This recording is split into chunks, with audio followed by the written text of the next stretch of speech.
1953년 전쟁이 끝나고 종전 휴전 협정이 있고 난 이후에 대한민국의 수도 서울은 몰려드는 인구로 인해서 몸살을 겪게 됩니다.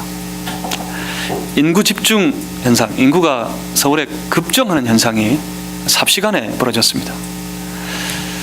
미처 사회적 기반이 다 준비도 되기 전에 아주 수많은 사람들이 서울로 몰려들 때 인구와 함께 같이 증가하는 것이 있었습니다.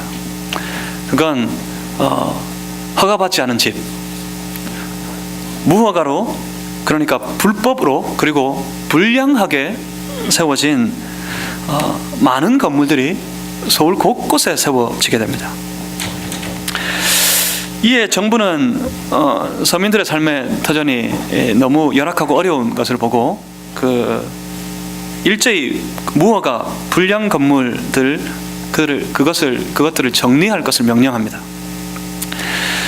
그래서 정리하고 난 다음에 시민 아파트라는 것을 세워서 서민들의 삶의 터전을 안정되게 좀 더 안전하게 하겠다 하는 계획을 세웁니다. 그래서 60년대 말 70년대 초 이 시민 아파트의 건설이 붐을 이룹니다.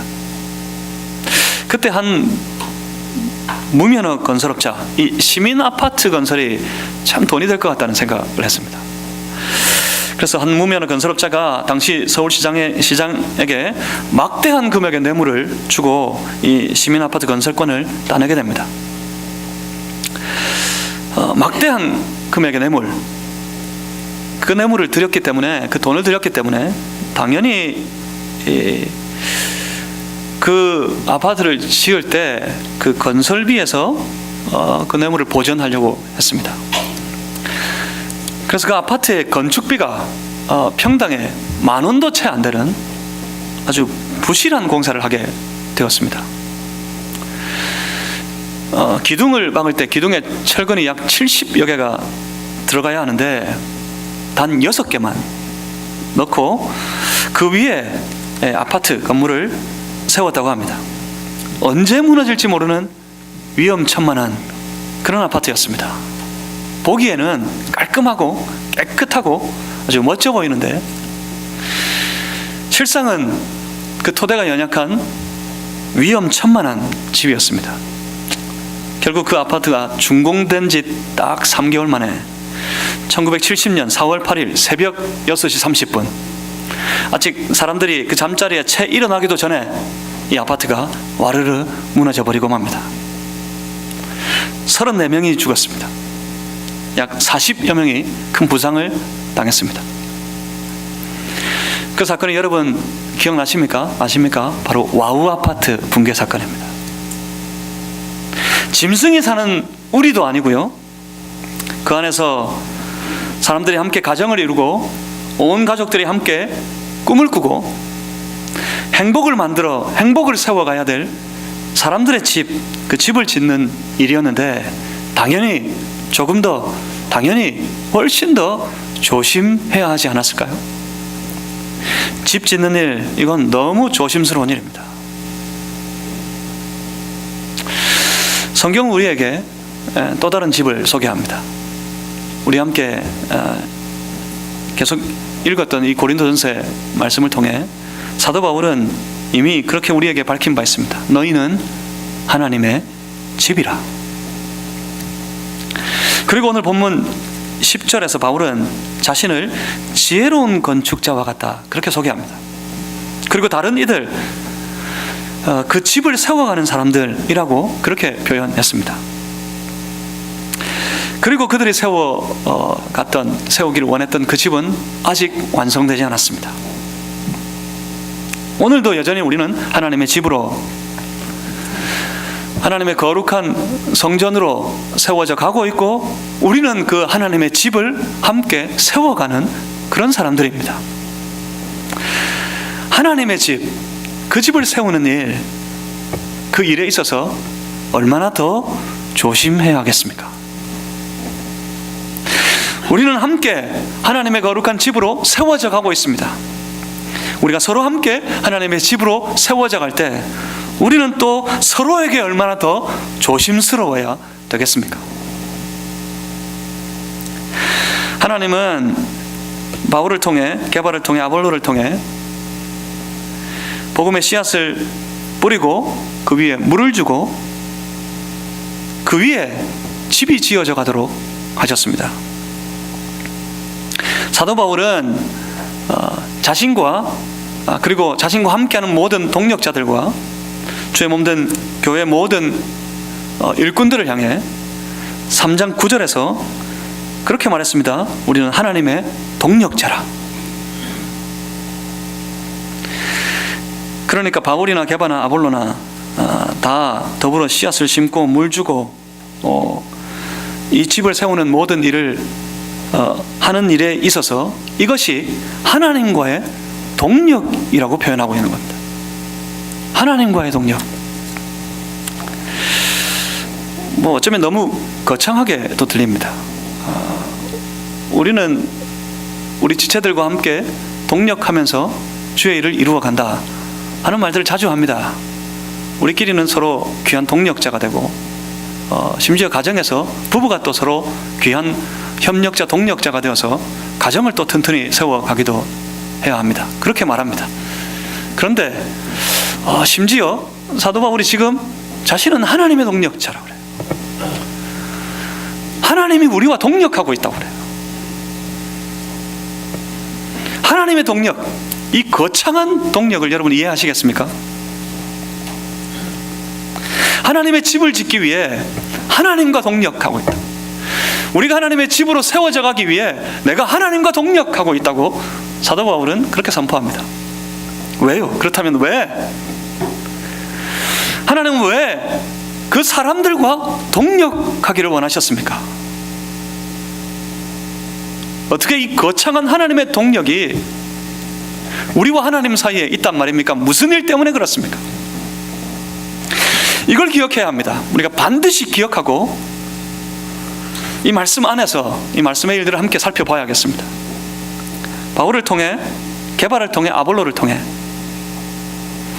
하나님께서 원하시는 것이 있다면 하나님께서는 이 땅 위에 바로 당신의 이름, 그 하나님의 이름으로 불려지는 사람들의 이름이 아니라 누구누구의 이름이 아니라 하나님의 이름으로 불려지는 거룩한 공동체를, 하나님의 거룩한 성도를 이 땅에 세우기를 원하셨기 때문이었습니다. 사도 바울은 그 거룩한 하나님의 뜻에 부르심을 받았습니다. 게바도 아볼로도 함께 모여 주의 거룩한 공동체를 세워가는 고린도 교회 모든 성도들과 나와서 오늘 함께 예배드리는 우리 온 무리들을 이 거룩한 하나님의 뜻을 위해 하나님께서 부르셨습니다. 우리는 그 일에 부르심을 받았습니다. 또한 그 일에 쓰임 받고 모두가 함께 그 일에 협력하는 자 되었습니다. 그래서 사도 바울이 그렇게 선포합니다. 보면 10절에 내게 주신 하나님의 은혜를 따라. 무슨 말입니까? 은혜였단 말이십니다. 자신을 부르심이, 그 하나님의 뜻 가운데 자신을 부르심이 하나님의 은혜였다는 말입니다. 그렇습니다. 우리는 다 하나님의 은혜로 하나님의 거룩한 성도 되도록 부르심을 받았습니다.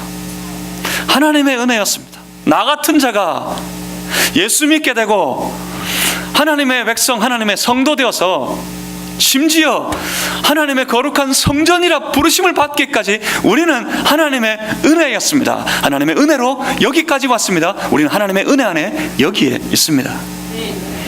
내게 주신 하나님의 은혜를 따라 내가 지혜로운 건축자와 같이 터를 닦아두매 다른 이가 그 위에 세우나.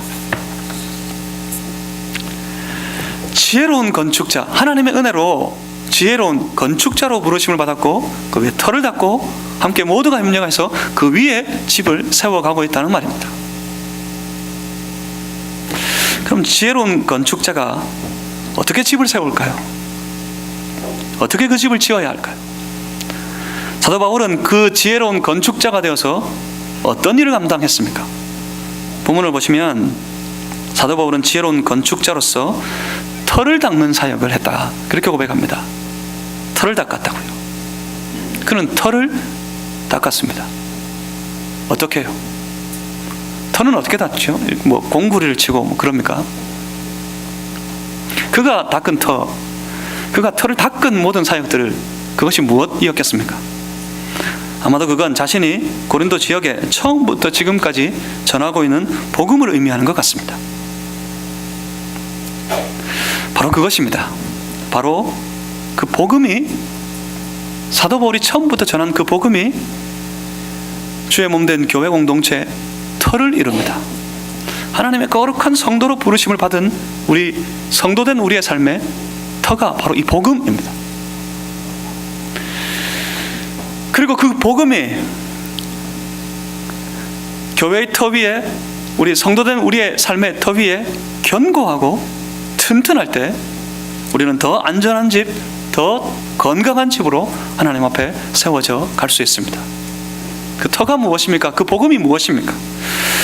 그것을 명백하게 사도 바울은 11절에 이렇게 선포합니다. 보면 11절에 이 닦아둔 것 외에 능히 다른 터를 닦아둘 자가 없으니 이 터는 곧 예수 그리스도라. 그 복음은 곧 예수 그리스도였습니다. 우리는 사도행전을 통해서도 사도 바울이 가는 곳마다 선포한 그의 복음, 그 복음의 메시지를 선명하게 들었습니다. 죽음을 불사하고 사도 바울이 선포했던 복음, 사도 바울이 전했던 복음은 딱 한 가지였습니다. 바로 예수가 그리스도시다. 너희가 죽였으나 하나님은 살리셨고 그로 우리의 그리스도가 되게 하셨다. 바로 예수가 그리스도시다. 그가 전했던 복음은 그 한 가지밖에 없습니다. 그렇습니다. 사도 바울의 고백처럼 그 터는 바로 예수 그리스도입니다. 다른 것은 없습니다. 다른 것이 있을 수 없습니다. 다른 것은 없어야 합니다. 오직 예수 그리스도의 터 위에 주의 몸된 교회 공동체가 세워지고 오직 예수 그리스도의 터 위에 성도된 우리의 삶이, 우리의 인생이 세워져야 합니다. 그 터가 건강하고 그 터가 정결하고 그 터가 튼튼해야 합니다. 그럴 때 교회는 온전하고 건강해지고 성도의 우리의 삶은 더 튼튼한 삶으로 세워질 수 있을 겁니다. 세상적으로 볼 때 그 터가 연약한 사람들 참 많습니다. 인생의 터가 기본적으로 터전이 약한 이들이 참 많습니다. 물려받은 유산 한 푼도 없고 스스로 일구어 모은 재산이 아무것도 없고 있는 것이라고는 어느새 쌓아 올려져 버린 빚더미밖에 아무것도 없고 배운 것도 없고 가방끈도 짧고 집안도 안 좋고 그런 사람들, 소위 요즘 이야기로 흙수저 같은 사람들, 이런 사람들이 세상 살아가기란 참 고단합니다. 참 어렵습니다. 예전에는 개천에서 용도 난다 그랬는데 요즘에는 개천에서 용 안 납니다. 개천에 가면 지렁이밖에 없습니다. 개천에서 용 안 납니다. 아무리 발버둥 쳐도 개천에서 용 날 일이 없습니다. 얼마나 힘든지 모릅니다. 그만큼 더 힘듭니다. 앞으로 갈수록 더 힘들어질 거랍니다. 어려워서 힘들어서 가정도 무너지고 가정도 해체됩니다. 가정이 세워지지도 않습니다. 뭐 작년까지 통계였다죠. 저 상위 약 한 10%에 되는 사람들 계층에서 이 결혼할 정년기가 된 사람들에게 그 연령에 대해 사람들이 약 결혼한 숫자가 약 75명 정도가 되었다면 하위 10% 안에 이 결혼할 연령의 사람들에게는 결혼한 사람이 7명밖에 안 된다. 발버둥을 치지면 안 된다는 거야. 그냥 결혼도 포기합니다. 그러니까 앞으로 이 사회가 어떻게 돼갈까요? 이 빈부의 격차인 나눔의 현상은 갈수록 더 깊어져 가고 더 짙어져 갈 겁니다. 살기 힘들단 말입니다. 이 터전이 너무 약한 사람들 살아가기 정말 힘듭니다. 그런데 놀라운 반전이 여기에 있습니다. 그들이 예수님 만났을 때, 예수 그리스도의 터 위에 다시 자기 인생의 집을 새롭게 세워갈 때 그들은 달라집니다. 상황은 달라집니다. 형편은 달라집니다. 삶의 토대가, 삶의 터전이 완전히 달라지더니 그 인생 전부가 완전히 달라집니다. 저는 그런 감정을 참 많이 들었습니다.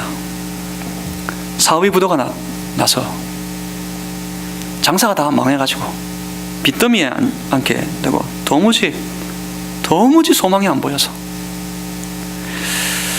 그래 이 땅의 생을 마치고 자살하려고 했는데, 자살을 마음먹고 있을 그때 아주 우연히 내가 복음을 들었고 아주 우연히 예수님을 만났고,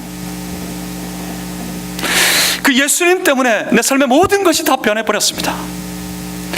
예수님 만났더니 예수님께서 내게 새로운 소망을 주셨고, 예수님께서 주의 복음이, 주의 말씀이 내게 다시 새로운 용기를 주셨고, 그래서 다시 도전하게 되었고, 나는 지금 이렇게 다시 일어서게 되었습니다.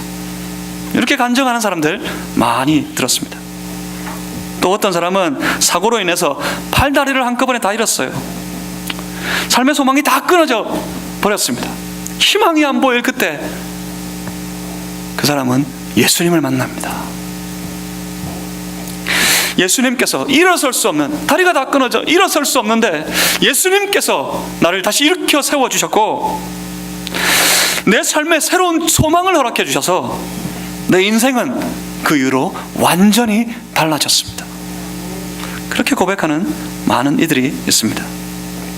그렇습니다. 예수 그리스도의 터 위에서 우리의 인생은 새로워집니다. 예수 그리스도의 터 위에서 우리는 우리의 삶의 집을 새롭게 지어가야 합니다. 집을 짓는 건축자, 우리는 바로 그 집을 세워가는 건축자들입니다. 생각해 보니까 바울 때부터 지금 짓고 있었는데, 지금 그 옛날부터 집을 짓고 있었는데 그 집이 아직도 다 안 지어졌단 말입니까? 다 지어져 가지고 바울이 그렇게 노력해서 그의 하나님의 동력자들과 이 거창하게 하나님의 동력자로 부르심을 받은 그이들과 함께 동력하면서 그 집을 다 지어놓고 다 완성해놓고 우리가 그때 이제 비로소 예수 믿고 그 집에 들어가 살고 있으면 얼마나 좋을까요? 그런데 그 집이 아직도 다 안 지어졌습니다. 아직도 완성되지 않았습니다. 예수 그리스도의 터 위에 세워가는 우리의 삶의 집, 그 집은 아직 완성되지 않았습니다. 그리고 역사 이래 단 한 번도 교회는 완성된 적이 없습니다. 하나님께서 기대하시는 그 위대한 교회, 그 교회는 이 땅 위에 단 한 번도 완성된 적이 없습니다. 여전히 짓고 있고요, 여전히 지어져 가고 있습니다. 우리의 삶의 하나님의 집, 그 집은 여전히 오늘도 세워져 가고 있고 여전히 우리는 하나님의 집으로 지어져 가고 있습니다. 그렇다면 2019년 새해도 마찬가지겠습니다. 2019년 새해 여전히 우리는 예수 그리스도의 터 위에 더 견고한 집을 함께 세워가는 지혜로운 건축자들입니다. 그런데 문제는 우리가 짓고 있는 이 집은 우리 주변에 보이는, 우리 주변에 늘려있는 저 화려한 빌딩들이 아니란 말입니다. 문제는 우리가 세워가는 그 집은 우리의 부귀와 우리의 영화를 위해, 우리의 이름을 내기 위해, 우리의 힘으로 우리의 영광을 위해 우리가 세워가는 우리들의 집이 아니라는 사실이 문제입니다. 16절 이렇게 말씀합니다. 16절을 한번 보십시오. 너희가 하나님의 성전인 것과 하나님의 성령이 너희 안에 계신 것을 알지 못하느냐. 하나님의 성령이 그 안에 머물러 계시는, 그 안에 살고 계시는 하나님의 성전이랍니다. 우리가 짓고 있는 집, 그것은 하나님의 성전이었습니다. 이게 결정적인 문제입니다. 예수 그리스도의 터 위에 세워가는 우리의 삶과 우리가 함께 세워가고 있는 주 예수 그리스도의 몸인 교회 공동체는 우리의 이름을 내기 위한, 우리가 안락하게 쉬기 위한 우리들의 집이 아니라 하나님의 성령이 함께 거하시는 하나님의 거룩한 성전이었습니다. 성전이라는 사실이 문제입니다. 그러니 어떻게 해야 될까요?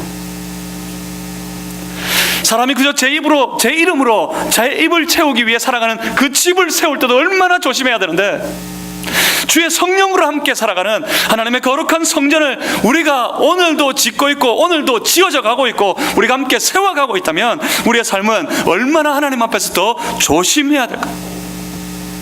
어떻게 할까요? 내 삶에 하나님의 그 성전 안에 무엇을 채우고 내 안에 무엇을 품어야 하겠습니까? 17절 마지막을 한번 보십시오. 본문 17절 마지막에 보면 하나님의 성전은 거룩하다. 하나님의 성전이 거룩하니 너희도 그러하니라. 하나님의 거룩한 성전이 과연 거룩하다면 우리도 하나님 성전이라 하셨으니 우리의 삶도 우리도 거룩하다는 말씀입니다. 여기에 우리의 두려움과 떨림이 있습니다. 우리도 성전이라 하셨고 우리도 거룩하다 하십니다. 우리의 모임대로 성전이라 하시고 우리의 모임대로 거룩하다 하십니다. 그 안에 도대체 무엇을 채워야 할까요? 성전된 내 삶 속에 무엇을 채워야 하겠습니까? 여러분, 성전인 여러분의 삶에 지금 무엇으로 가득 차 있습니까? 오늘도 무엇을 채워가고 계십니까? 썩어서 냄새나는 세상의 찌꺼기가 하나님의 거룩한 성전을 채워가고 있지는 않습니까? 그러고도 안전하다고, 그러고도 염려 없다고 그렇게 오해하며 착각하며 살아가고 있지는 않습니까? 하나님의 거룩한 성전된 우리의 삶과 성전된 우리의 모임을 무엇으로 채워야 하겠습니까? 하나님의 거룩한 성전이라면 그 안에 당연히 하나님으로 채워야겠습니다. 하나님이 거하시게 해야겠고 하나님이 그 안에 주인 되게 하셔야겠습니다. 어떻게 해요? 우리는 처음부터 그 답을 알고 있습니다. 어떻게 하나님으로 성전된 우리의 삶을 채우고 우리의 모임을 채울까요? 기도로 하나님의 거룩한 성전을 채우고 찬양으로 하나님의 거룩한 성전이 차고 넘치게 하고 주의 말씀이 그 성전을 충만하게 주장하여서 그렇게 오직 하나님 그 영광 한 가지만을 바라보는 그런 삶으로 세워져 가야 합니다. 내 안에 기도가 찬양이 그리고 하나님의 말씀이, 우리 안에 기도와 찬양이 그리고 하나님의 말씀이 오직 주의 영광을 위하여서 가득 찬 삶이 되어야 합니다. 그렇다면 기도로 채워야 합니다. 어떻게 기도로 채웁니까? 기도의 시간으로 채울까요? 시간을 때우면 기도하는 것입니까? 기도는 흔히들 하나님과의 소통이라고 말합니다. 소통, 이 현대 이슈입니다. 이슈. 소통을 참 좋아합니다. 하나님과의 거룩한 소통, 여러분 어떻습니까? 하나님과의 소통이 있으십니까?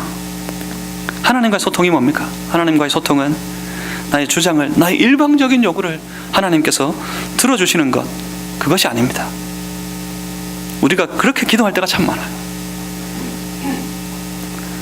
오히려 하나님과의 거룩한 소통은 그의 백성된 우리 하나님의 마음을 듣고 우리의 하나님의 마음을 깨닫고 우리의 마음속에 하나님의 마음을 아는 것, 그것을 의미합니다.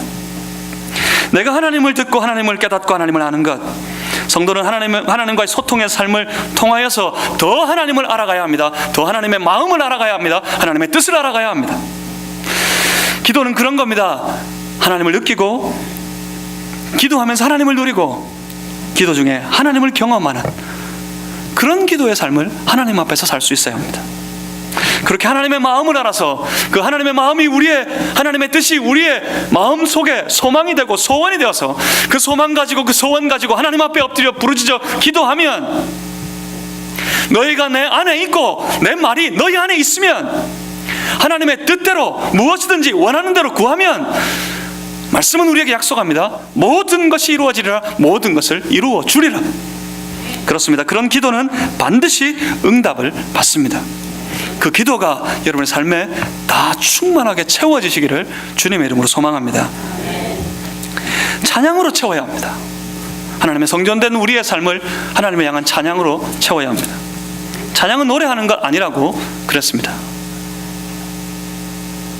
찬양은 오히려 하나님을 자랑하는 겁니다. 찬양은 하나님을 자랑하고 하나님을 높이는 마음, 그것이 바로 찬양입니다. 목소리가 안 좋아도 아주 아름다운 찬양을 하나님 앞에 드릴 수 있습니다. 목소리가 아무리 꾀꼬리같이 고와도 하나님 앞에 아주 잘못된 노래를 부르기가 십상입니다. 하나님 앞에 드리는 찬양은 그의 은혜를 자랑하고 은혜 주신 하나님을 떨치고 그를 향해 가진 그 은혜에 대한 감사를 고백하는 마음, 그것이 찬양입니다. 우리의 삶의 모든 자리에서 내게 부어주신 은혜를, 내가 가진 하나님을 향한 그 감사의 기억을 온전히 하나님 앞에 고백하는 그런 찬양의 삶을 살아가는 성도들이 다 되시기를 주님의 이름으로 소망합니다. 그리고 말씀으로 채워야 합니다. 성전된 우리의 삶에 말씀이 충만하도록, 내 안에 말씀이 빽빽하도록 채워야 합니다. 말씀을 가진 삶이어야 합니다. 말씀을 가진 삶, 말씀으로 채워진 삶, 그건 단순히 말씀을 읽어서 해결되는 문제가 아닙니다. 단순히 그 말씀을 내가 내 이성으로 이해할 수 있다고 해결되는 문제도 아닙니다. 말씀으로 채워진 삶, 말씀을 붙들고 말씀을 가지고 살아가는 삶은 내가 하나님 말씀을 묵상할 때마다, 선포되어지는 하나님 말씀을 들을 때마다 그 말씀이 내 마음을 때리는 것에서부터 시작됩니다. 그 말씀이 내 마음에 울리고 내 삶을 때려야 합니다. 하나님의 거룩한 말씀이 내 심령과 골수를 쪼개는 경험을 해야 합니다. 말씀을 읽어도 밋밋해요. 뭐 그냥 글자예요. 책 읽듯이. 야, 이만큼 읽었다 만족하는 거예요. 성경을 일독하겠다, 아주 좋은 결심이지만 아주 위험한 결심입니다. 이만큼 했으니까 만족, 이만큼 읽었으니까 오늘 분량 다 채웠다, 내가 말씀 가졌다고 착각합니다. 그때부터 분량을 채우는 게 아니에요. 읽을 때 남들은 이해 못하는데 나는 이해하겠다. 잘못 이해했는데, 틀리게 이해했는데, 내가 이만큼 이해했다, 나는 말씀을 가졌다 오해합니다. 하나님의 말씀이 내 마음을 만져야 합니다. 하나님의 말씀이 내 마음을 때려야 합니다. 하나님의 말씀이 때로 내 마음을 아프게 해야 합니다. 하나님의 말씀이 때로 내 마음에 영원한 기쁨과 세상에 누릴 수 없는 평강이 되어야 합니다. 하나님의 말씀이 내 마음을 울려야 합니다. 거기에서 시작됩니다. 그리고 하나님의 말씀을 묵상할 때마다, 하나님의 말씀을 들을 때마다 내 안에 하나님의 뜻이 알려져야 합니다. 말씀을 통해서, 말씀 안에서만 우리는 하나님의 뜻을 발견합니다. 여러분, 말씀과 상관없이 그냥 뭐 이렇게 멍하게 있는데 아, 이게 하나님의 뜻인 것 같아. 여러분, 99% 거짓입니다. 속아서는 안 돼요. 착각해서는 안 됩니다. 말씀 외에 하나님이 더 이상 이제 계시하시지 않습니다. 오직 하나님의 말씀으로만 우리에게 계시합니다. 성도들에게, 하나님의 백성들에게 하나님의 뜻을 알리십니다. 내 안에 드는 확신이 있다면 말씀으로 확인하셔야 돼요. 말씀 안에서 하나님의 뜻을 확신해야 합니다. 그래서 뭐가 중요할까요? 말씀 묵상이 중요한 거예요. 성도의 삶에 가장 중요한 것, 어쩌면 기도보다도 더 중요한 것, 말씀 묵상하는 거예요. 말씀 묵상해야 기도할 수 있고요, 말씀 묵상으로 기도하는 그 기도를 통해서 우리는 하나님의 뜻을 확신할 수 있습니다. 하나님의 말씀을 묵상하면서 하나님의 말씀 안에서 하나님의 뜻이 우리에게 알려져야 합니다.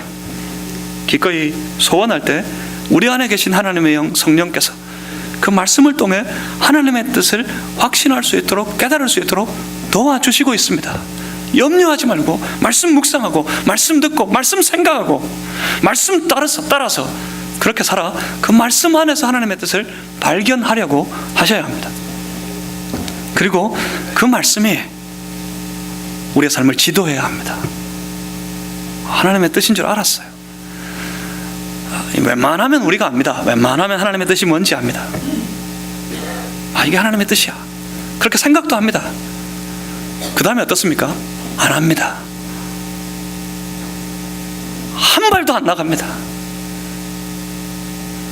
그죠? 내가 정한 대로, 내 뜻대로, 내가 원하는 대로 그렇게 삽니다. 어떻죠? 마음이 찜찜하죠. 마음이 찜찜한 거 별개입니까? 마음이 찜찜한 거 별 수 없어요. 그거 아무것도 안, 그냥 마음이 찜찜하면 눈 한번 꽉 감으면 돼요. 그래서 그냥 버팁니다. 그냥 세상의 모양대로, 그죠? 이전의 모습대로 그냥 버팁니다. 말씀을 가진 것이 아닙니다. 아무리 깨달았어도 그건 말씀 가진 것이 아닙니다. 뭘까요? 하나님 말씀이 내 마음을 만지고 그 말씀을 통해 하나님의 뜻을 알겠고, 그렇다면 그 말씀이 내 생활을, 내 삶을 지도해야 합니다. 그 말씀을 따라서, 때로는 안 되기도 하고 때로는 어렵기도 하고 그렇겠지만, 그 말씀을 따르기 위해 그 말씀의 지도를 따라서 내 삶을 바꾸고 내 삶을 그 앞에 세워가고 그 일을 위해 노력하고 애쓰고, 그런 삶을 살아갈 때 그 사람은 그렇게 말할 수 있습니다. 과연 하나님의 말씀을 가진 사람입니다. 하나님의 말씀이 가득한 삶입니다. 올 한 해의 삶에 하나님의 말씀이 가득 찬 그런 성도의 삶을, 성전된 삶을 살아가는 여러분 모두가 되시기를 주님의 이름으로 소망합니다. 그렇게 하나님을 경배하며 찬양하고, 그리고 주신 말씀에 기꺼이 순종하는 삶을 우리가 살아갈 때 하나님의 아름다운 성전으로 세워져 가게 됩니다. 하나님의 성전을 세우겠습니다. 하나님의 성전을 세워가겠습니다.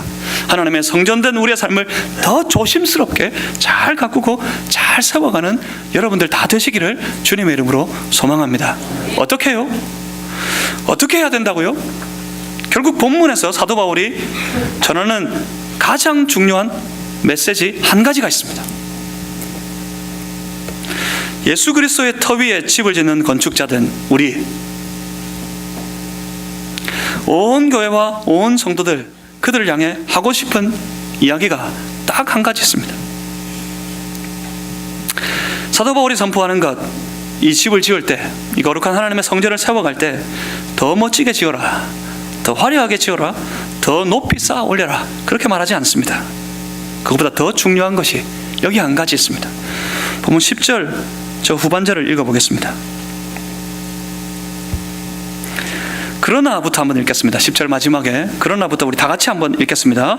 그러나 각각 어떻게 그 위에 세울까를 조심할지니라. 아멘. 어떻게 해야 된다고요? 조심해야 된다고요. 조심해야 합니다.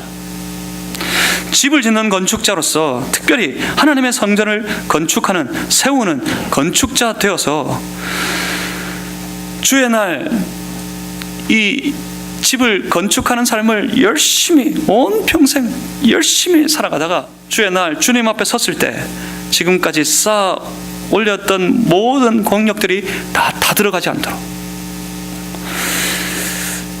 본문 10절 이하에 보시면 금이나 은이나 보석이나 나무나 풀이나 지프로 이 터 위에 세우면 주님이 오실 그때 다 공적이 불 붙어가지고 타 들어갈 때 다 타버리면 아무것도 없고, 남아있으면 영광을 누리고 구원을 받아도 어떤 사람은 불 가운데 구원을 받게 될 것이고, 이것이 무엇을 의미하고 이런 거 다 필요 없습니다. 다 소용없습니다.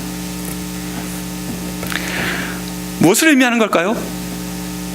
지금까지 집을 짓는 그 어려운 작업들을 온 힘을 다 들여, 공력을 들여 그 일을 세워갔을 때, 마지막 주님 앞에 섰을 때 다 타버리지 않도록, 다 사라져버리지 않도록 어떻게 하라고요? 조심하라고요. 오늘 조심해야 된다고요. 우리의 삶에 조심하고 또 조심해야 된다. 와우 아파트처럼 와르르 무너져 버리지 않도록, 풀을 닦는 것에서부터 조심하고 또 조심해야 한다, 그렇게 권면하고 있습니다. 무엇 때문일까요? 왜요? 왜 조심해야 합니까? 17절에 사도 바울은 이렇게 말씀합니다. 누구든지 하나님의 성전을 더럽히면 하나님이 그 사람을 멸하시리라. 내 삶을 더럽히고 마는 게 아닙니다. 내 인생이 더러워지고 마는 것이 아닙니다. 우리가 이 땅을 살아갈 때 내 삶에 조심해야 할 것은, 내가 예수를 믿는 그 순간부터 주의 성령이 내 안에 오셔서 내 안에 나와 함께 하시는 그 순간부터 우리는 하나님의 성전이 되어서 하나님의 더 아름다운 성전으로 매일 날마다 세워져 가고 있기 때문에, 그 하나님, 내 인생을 더럽히면 하나님의 성전을 더럽히는 겁니다. 하나님의 성전을 더럽히면 하나님이 그 사람을 멸하실 것이라고 말씀하십니다.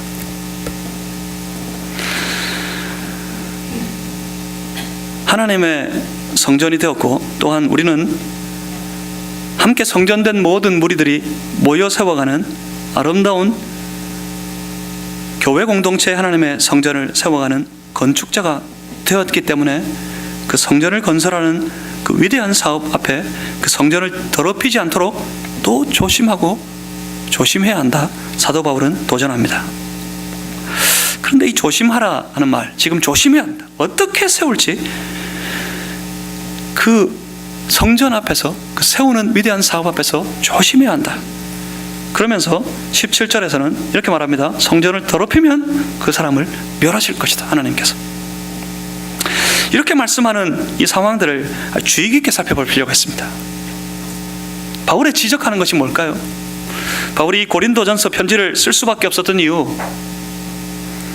뒤에 음행도 있고 관계가 무너지고 이런 여러 가지 일들이 있었지만, 그 모든 일들은 사도 바울이 처음부터 지적하는 이것 때문에 시작된 거였고, 사도 바울은 지금 이것 때문에 그 마음에 타들은 분노를 견딜 수가 없고, 사도 바울은 바로 이 문제 때문에 교회를 지극하게 염려하고 있습니다. 그것 때문에 이 편지를 썼다 그랬습니다.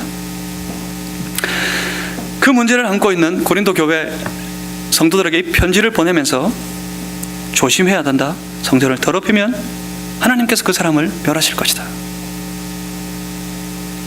사도 바울이 마음에 생각하고 있는 것이 무엇 같으십니까? 사도 바울은 지금 교회와 성도들을 향해서 이렇게 도전합니다.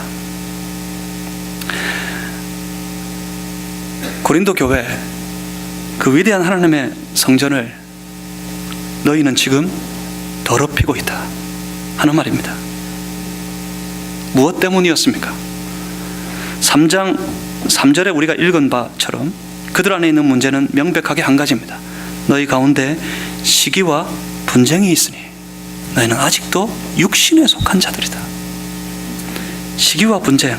시기와 분쟁이 뭡니까? 시기와 분쟁은 하나됨과 정반대의 길입니다. 하나됨과 정반대로 나님과 깨짐을 의미합니다. 성전의 나님과 깨짐, 성전이 갈라지고 나누어지고 깨지고, 그건 뭐죠? 금이 가고 건물이 깨지고 금이 갑니다. 그러면 어떻게 될까? 그 다음 순서는 하나밖에 안 남았습니다. 무너지는 겁니다. 성전이 무너지고 있는 거예요. 하나님의 성전이, 그리고 성전된 우리의 삶이 지금 무너지고 있다고 도전하고 있는 것입니다. 그러니 어떻게 하라고요? 지금 어떻게 해야 된다고요? 각각 어떻게 세울까를 조심할지니라. 결국 그 조심은 이겁니다. 1장 10절로 돌아갑니다. 1장 10절의 말씀에 우리 이미 다 읽은 바대로, 형제들아 너희 가운데 분쟁이 없이 같은 마음과 같은 뜻으로 온전히 합하라, 이겁니다. 이것이 집을 짓는 겁니다. 성전된 우리의 삶을 세워가는 겁니다. 그리고 성전된 우리의 모임을 세워가는 겁니다. 결국 우리가 지혜로운 건축자가 되어서 세우는 하나님의 집, 하나님의 거룩한 성전은 이 땅 위에 세워진 어떤 물리적인 빌딩이 아니었습니다. 그 건축은, 그 하나님의 집은 성도된 우리의 삶이고, 그 건축, 하나님의 거룩한 성전은 성도와 성도의 아름다운 모임입니다. 그 모임, 그러니까 아름다운 공동체는 무엇으로 세워집니까? 성도와 성도의 관계로 세워지는 겁니다. 그러니까 그 관계로 구성된 하나님의 성전, 그 성전을 세워갈 때 너희는 조심해야 된다는 말입니다. 철근을 몇 개 넣을까? 그것도 주의해야 되는데 우리는 철근 씹는 그런 건축자들이 아닙니다. 우리는 관계로 집을 짓는 하나님 앞에 아름다운 지혜로운 건축자들입니다. 무엇을 조심해야 될까요? 이 관계를 조심해야 합니다.